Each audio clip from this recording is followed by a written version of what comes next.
एक दास देख रहा था, कोई भगत भाई था, शायद बंगाल से हैं, आयत दास, जिनके घर पे अभी अभी सात संगति थी 4-5 दिन पहले। तो अभी शायद उनका कोई आरती का वीडियो आ रहा था दास के पास में, तो उन्होंने परमात्मा का दरबार नीचे जमीन पर लगा रखा है। भाई ये गलती ना करें भगत जी, ये गलती ना करें।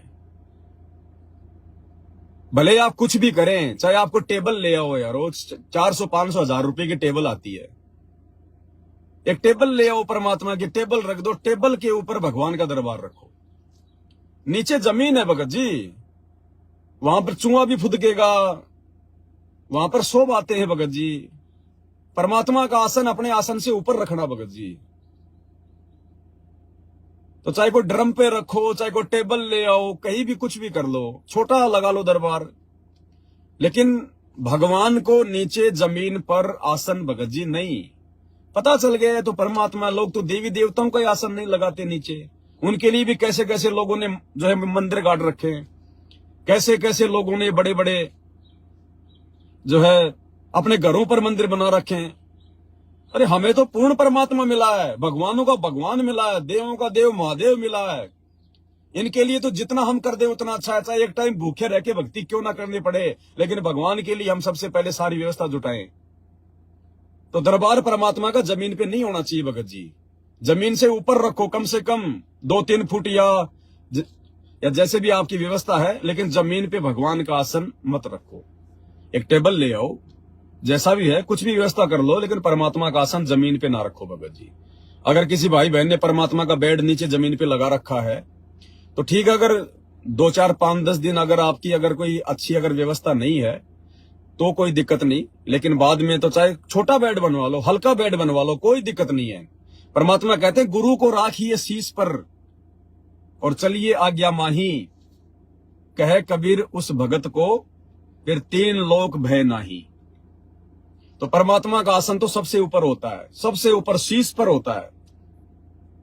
तो हमने अपने गुरुदेव का आसन कम से कम 2-3 फुट ऊपर, जमीन से 2-3 फुट ऊपर तो रखना ही रखना है, क्योंकि आज कोई भी इतना गरीब, कोई भी इतना निर्धन नहीं हो सकता, और विशेषकर संत रामपाल जी की शरण में आने के बाद कि 1-2-4 हजार रुपए का बेड भी ना ला सके। एक 4 बेड नहीं है तो चारपाई ले आओ, चारपाई तो आसान से 400-500 रुपए की मिल जाएगी, चारपाई ले आओ एक। और एक चीज का ध्यान रखना भाई और बहनों, बहुत सारी भाई बहनों ने मेरे पास में सवाल भी किया था कि भगत जी जैसे ये लड्डू गोपाल के जो होते हैं ये बेड वगैरह छोटे छोटे इतने से, क्या हम भी अपने गुरुजी का छोटा सा बेड बनवा लें, क्योंकि हमारे घर में जगह नहीं है, हम किराए के मकान में रहते हैं, तो क्या हम गुरुजी का 1 फुट का छोटा सा बेड बनवा लें और उस पे कपड़े उपड़े बिछा के वहां जो है गुरुजी का आसन बना दे? नहीं, देखो ये फॉर्मलिटी इस भक्ति में नहीं चलेगी। ये फॉर्मलिटी की बातें फॉर्मलिटी वाले भगवानों के लिए चलती हैं। लड्डू गोपाल है वो फॉर्मलिटी वाले भगत हैं, वो फॉर्मलिटी वाले भगवान हैं, वो कोई परमात्मा नहीं है, वो डमी गॉड है। उनको आप चाहे जो मर्जी कर दो कोई फर्क नहीं पड़ता, ना वो देखने आ रहे, ना वो अंतर्यामी, ना उनको पता है। ये रियल भगवान है, रियल भगवान के साथ में रियल ही प्रैक्टिस करनी पड़ेगी। ये गलत परंपरा मत डाल देना, ध्यान रखना। अगर आपके इस प्रकार के छोटे बेड को देख के कोई दूसरे भगत ने भी छोटा बेड लगा लिया तो फिर आप दोषी बन जाओगे। अगर आपके घर में जगह नहीं है, आप किराए के मकान में रहते हैं, घर वाले नहीं लगाने दे रहे, तो कोई दिक्कत नहीं है। परमात्मा की चरण सेवा सामने जो है मतलब तकिया रख के कर लो, कोई दिक्कत नहीं है। मानसिक चरण सेवा कर लो, जैसे गुरुजी सामने बैठे हैं, बेड पर लेट रहे हैं, सामने जो मतलब बेड लगा हुआ है, और मानसिक रूप से हम गुरुजी के चरणों की सेवा कर रहे हैं, वो कर लो। लेकिन फॉर्मेलिटी नहीं चलेगी, दिखावा बिल्कुल नहीं चलेगा, नकलीपन इस भक्ति में बिल्कुल नहीं चलेगा।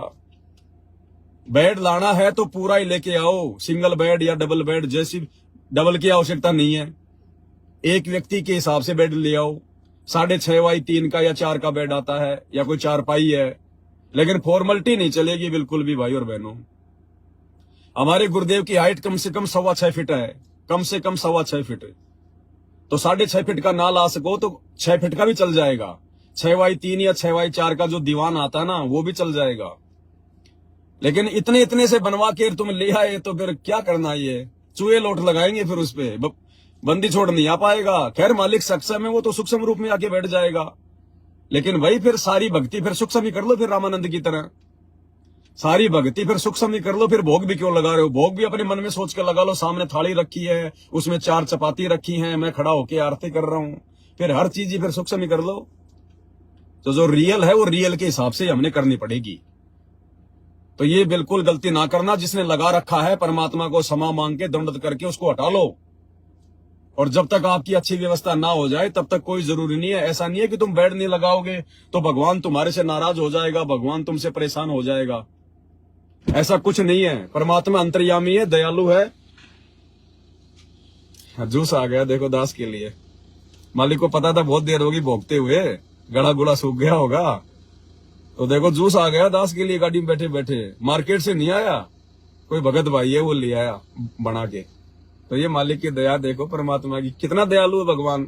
मर्यादा में रहोगे, भक्ति करोगे, गुरु को भगवान मानोगे, निष्पक्ष होके भक्ति पे चलोगे तो परमात्मा सारी मौज करेगा।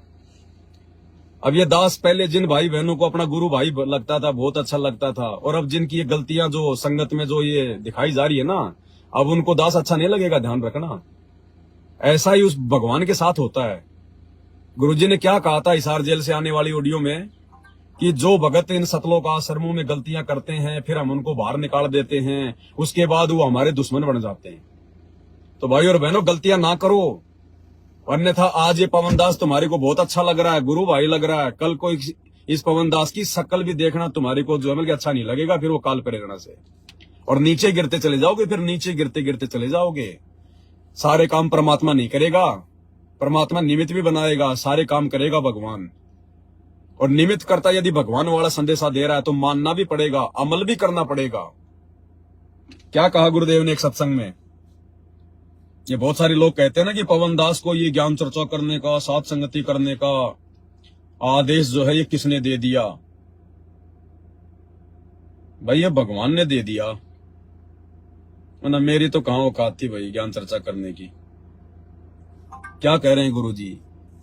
जो पुराने भगत हैं और जो अच्छी अच्छी बातें बताते हैं तो ध्यान से सुनो, और तुम्हारी आत्मा गदगद हो जानी चाहिए कि देखो कितना अच्छा ज्ञान दिया मेरे गुरुजी ने इस भाई को। ये ज्ञान इस भाई का नहीं है, ये ज्ञान मेरे गुरुजी का है।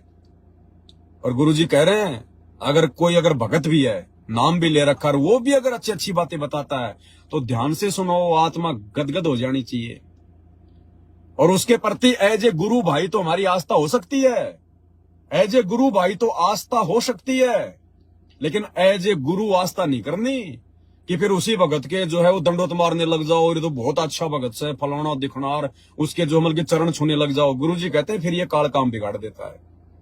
इसलिए गुरु भाई बहनों की जो मर्यादा है हमने वहीं तक सीमित रहना है, वहीं तक। ये जो अश्लील जो ये चैटिंग की है ना इन दोनों आत्माओं ने, ये चाहे तुम अपने गुरु भाई बहनों को आपस में दंडोत कर लो, चाहे मोबाइल पे गंदी चैटिंग कर लो, आपस में बात एक ही है, मर्यादा बराबर की टूट रही है। तो क्या कह रहे हैं गुरुदेव? ये सात संगति का, ज्ञान चर्चा का आदेश दे रखा भगवान ने। वीडियो आज का नहीं है, ये वीडियो उस समय का है जिस समय पवन दास ने नाम दीक्षा भी नहीं ली थी। लेकिन समझ नहीं पाए वो पुराने भाई बहन, समझ नहीं पाए जो गुरुजी के साथ में रहते थे रात दिन, समझ ही नहीं पाए। इस दास को दी परमात्मा ने थोड़ी सी सद्बुद्धि।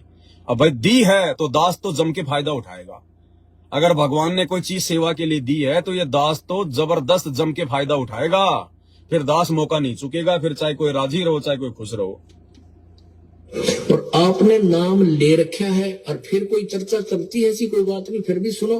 और कोई पुराना भक्त है वो अच्छी अच्छी बातें बताएगा तो बहुत अच्छी बात है, गदगद हो जाओ कि मेरे गुरुजी ने कितना अच्छा ज्ञान दिया हुआ इस बच्चे को, भाई को, बहन को।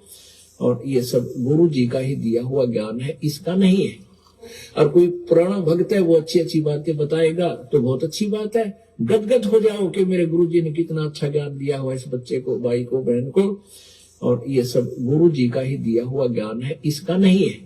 बच्चों आंख खोल लो, परमात्मा की श्रद्धा को संभाल लो, कुर्बान हो जाओ, लिपट जाओ दाता के चरणों में।